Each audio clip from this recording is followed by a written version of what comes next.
Net zero is WEF plot to destroy food supply. Y'all know this is something that I've been reporting a lot on. Is the World Economic Forum, how evil they are. Look at Carl Schwab, evil self here. I mean, doesn't he look like a Bond character, a Bond bad guy, evil villain? He's typecast, right? But I've been reporting on their evil dealings for years now, and how they're trying to uh, um, they're trying to destroy us. They're trying to control us. They want to get the pop. They want to depopulate us. I've been talking about. We're going to talk a little further on that about the food supply and some research and this investigation that was done by the Institute for Community Studies. Basically, came to the same conclusion that I've come to, and most people that are paying attention conclusion that they came to is come to as well.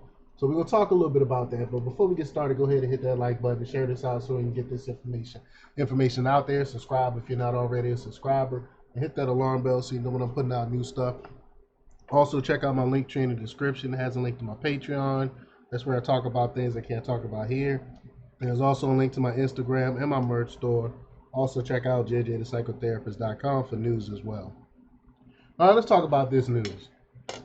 Now, this comes from Slay News, the great Frank Bergman, and he reports that the World Economic Forum's net zero agenda is actually a plot to destroy the food supply and eliminate the working class, a new report has warned.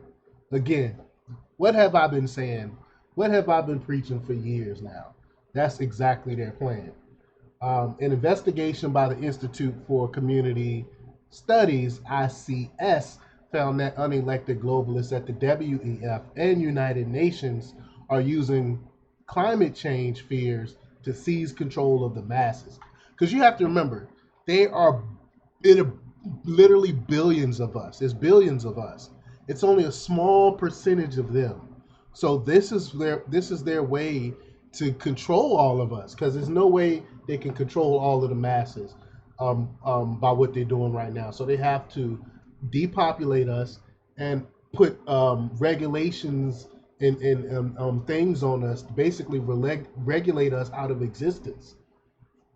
But while establishing the UN as a single world government to tackle, quote, global warming, the WEF is seeking to destroy the food supply as we know it and replace traditionally farmed meat and dairy with products for mass public consumption that are controlled by globalists. Well, I mean, think about it. Why do you think Bill Gates is buying up these labs that create lab grown meat? Why do you think he's doing these things? In recent years, WEF elites have been attempting to demonize farming through fear mongering about global warming. WEF members such as Democrat President Joe Biden's outgoing climate czar, John Kerry, insists that traditional farming can be shut down and replaced because it fails to comply with net zero goals. I mean, he stated that. They tell you exactly what they want, but then when I call them out on it and quote them, I'm the conspiracy theorist though. But by banning meat and dairy products, globalists such as the WEF and Bill Gates, America's largest farmland owner, can fill these large gaps in the food supply with their own man-made products. In recent years, Gates has been busy promoting his lab-grown meat products that allow fake beef and chicken to be produced in factories without the need for livestock or farms. The WEF, meanwhile, is pushing the meat and dairy products to be banned to fight climate change. According to the WEF, the solution is to replace meat with insect-based foods.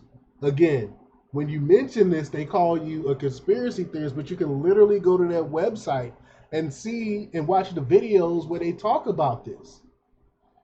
Well, a report from the ICS titled "Our Journey to Net Zero" concluded that the WEF is pushing net zero to make the poor poorer, and push the struggling communities further into deprivation and exclusion. Again, that's the only conclusion you can come to if you even take a cursory look at some of the stuff that they're saying and doing.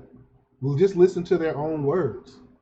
But the ICS report shows that the transition to net zero will cause a rise in unemployment as carbon intensive industries are forcibly restructured. As a result, food will become limited and more expensive. Meat and dairy products will become a luxury only that wealthy can enjoy, while the general public will be forced to consume man made processed foods.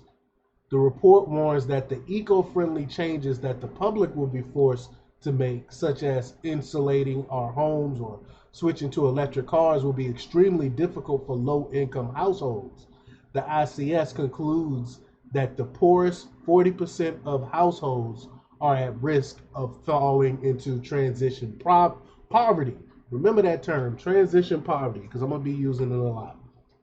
Um, as shocking as the statistic is, the report is no rant. A team of researchers from ICS, Trinity College, Dublin, and the universities of Leeds and York have thoroughly reviewed the policy changes and instruments, subsidies, taxations, and so on, most likely to prove effective in reducing emission of CO2. And they have concluded that these net zero measures will push down living standards for a lot of people in the United States and other Western nations. Meanwhile, nations such as communist China, which get a free pass on green agenda policies, won't be affected by the net zero changes, and their economies will be free to thrive. Essentially, the general effect of net zero is similar to that of regression taxation. Just as a tax that is the same for everyone will most hurt those who earn the least, net zero policies met out more pain to those who are least well off. This won't just affect the very poorest, though. As ICS warns, even middle income households that were not previously experiencing financial precarity might struggle. I mean, of course, because they flipping the whole game. Who can really afford these electric cars right now? Most middle class people can't afford these electric cars. But the report also highlights the other depredations brought by net zero. For instance, the added cost of difficulty of car travel will reduce people's leisure opportunities. The report certainly pulls no punches about the downsides of net zero, but it does not challenge the green transition itself. It instead calls for a quote just transition to ease the socio-economic pain caused a spoonful of sugar to help the medicine go down. The report even complains that the disadvantages brought about by net zero policies are being exploited by quote those who are against the transition to net zero, mentioning populist opposition to anti-car schemes like low emission zones and low traffic neighborhoods. It says that same activities are, quote, provoking political flashpoints and civic revolts concerning, quote, rights and freedoms. See, I like how they spin that. To get around such opposition, the report calls for more popular participation in net zero policy making, aka trying to get the influencers on board with net zero. That's what they're talking about, popular participation. They want to make it popular. The transition, it says, can be, quote, managed more fairly with the voice and participation of the households and communities it affects. Yet, in the context of a report exposing the terrible pervasions net zero will visit on society, this call for greater participation rings hollow. I agree. It sounds like an attempt to mobilize the poor for their own impoverishment. In truth, net zero will be an immiserating object no matter how it's dressed up. We are sleepwalking towards economic and social disaster. I agree. It's high time we woke up, and I also agree with that.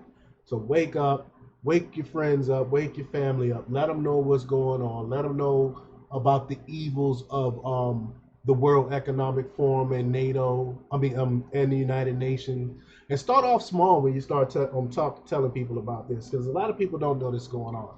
Be like, hey, you know, there's a group of people that want us to eat bugs, and then show them the video. You know, they want us to be own nothing and be happy. These globalists in the world want us to own nothing and be happy, and then show them a clip of them actually saying that, because we have the footage, we have the video, we have the receipts of them actually saying and pushing these things. So this is a way that you can show this to people and wake more people up, and also by doing things like sharing this link here. So share this out so we can get this information out there. Like, share, and subscribe, and check out jjthepsychotherapist.com for the latest in news. And let me know what you think about this. Until next time, peace.